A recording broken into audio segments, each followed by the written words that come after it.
Satuan Unit Reserse Kriminal Polres Ogan Komering Ulu Selatan mengungkap identitas mayat tulang belulang manusia di Desa Kotawai, Kecamatan Buai Pemaca yang ditemukan di kebun pisang. Di lokasi Oku Selatan kan sebuah mayat. Pasca ditemukan tulang belulang manusia di kebun pisang dan menghebohkan warga Desa Kotawai, Kecamatan Buai Pemaca, Kamis 16 Oktober 2025. Identitas korban terungkap oleh Satreskrim Polres Oku.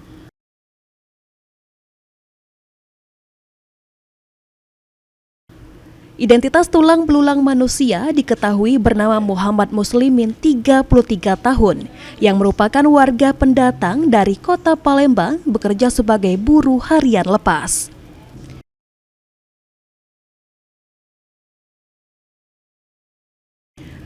Terungkapnya identitas tulang belulang manusia itu setelah dilakukan identifikasi oleh tim DVI Polri di Rumah Sakit Bayangkara Polda Sumatera Selatan.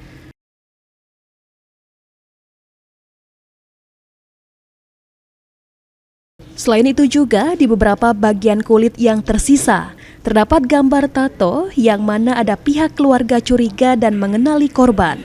Juga ada beberapa pakaian dan sandal di lokasi kejadian.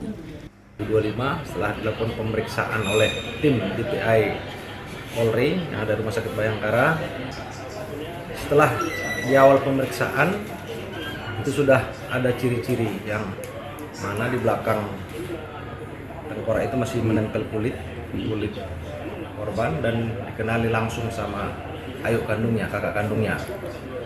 Yang mana di belakangnya ada tato, gambar tato di belakangnya. Dan dari situlah sudah yakin tim DPI bahwasannya yang bersangkutan adalah identitas yang sudah diketahui.